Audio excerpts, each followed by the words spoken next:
שלום, אני שמחה לארח את דרורי דרור חברתי, שהיא תתחיל בהתחלה. מההתחלה. ברור, דרורית אמיתי, דרור, אל תעשי לי את זה, לא דרורית. בסדר, סליחה, סליחה.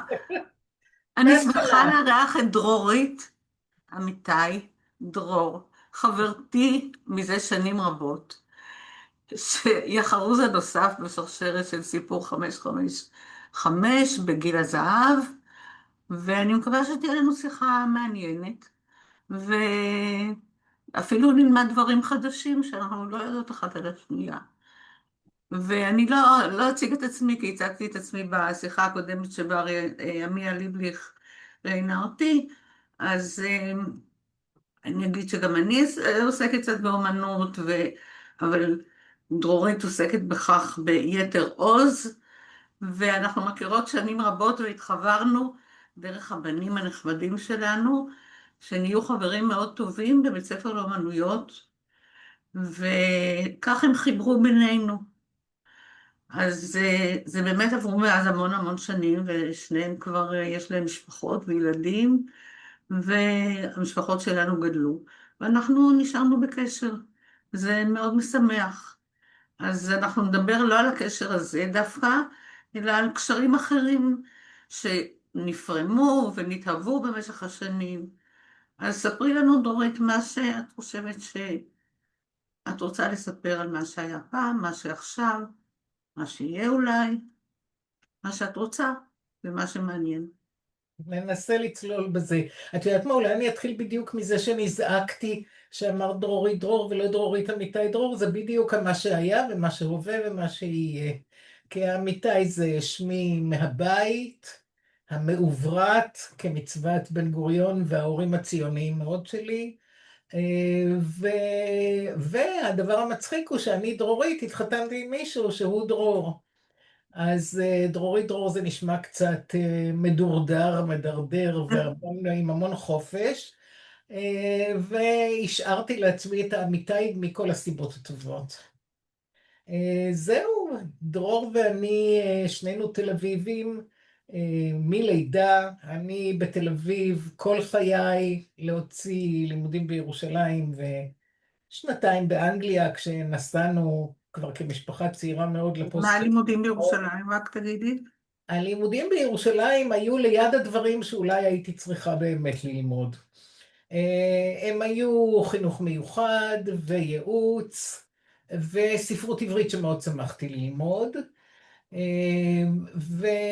ואז איך למדו שיהיה מקצוע ושיהיה מה לעשות, ולהורות תמיד אפשר, ואף פעם לא הייתי מורה, ועשיתי דברים אחרים.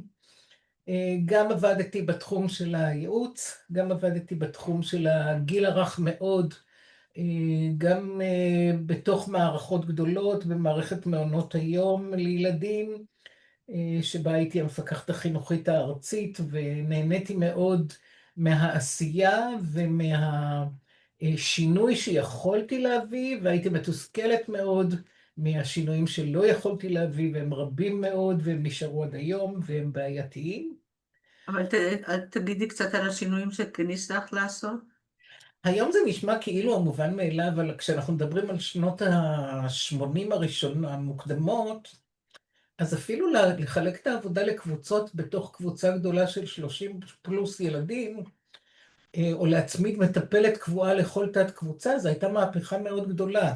את מדברת על גנים ומעונות, נכון?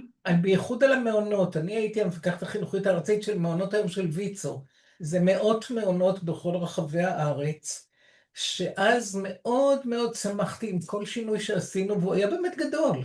היום, בפרספקטיבה, אני מבינה כמה מעט עשינו מתוך הדרך הגדולה, כמה מעט אני עשיתי, כמה לא עשיתי, כמה לא הצלחתי, כמה נלחמתי בתחנות רוח ולא הזזתי אותם.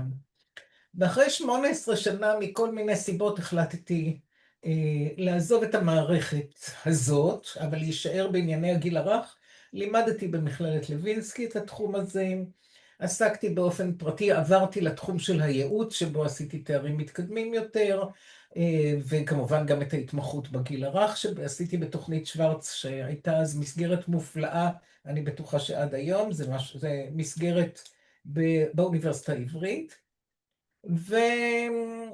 ופתחתי גם קליניקה שלי לייעוץ להורים ולאנשי חינוך, ומאוד מאוד נהניתי מהתהליך של ההדרכה ושל הטיפול המדריך. ונשארתי בדבר הזה די הרבה שנים, עד שפרשתי לפנסיה. ואז בעצם עשיתי את התיקון הגדול, וחזרתי ככה במלוא הכוח למה שהייתי צריכה לעשות מההתחלה, וזה ללמוד אומנות ולצייר. ולמדת אומנות או לא התחלת? למדתי אומנות בצורה מסודרת, כן עשיתי כל מיני דברים ליד, זאת אומרת, בעיניי באמת גם לליד יש ערך גדול מאוד, אז אין לי תארים באומנות, אבל...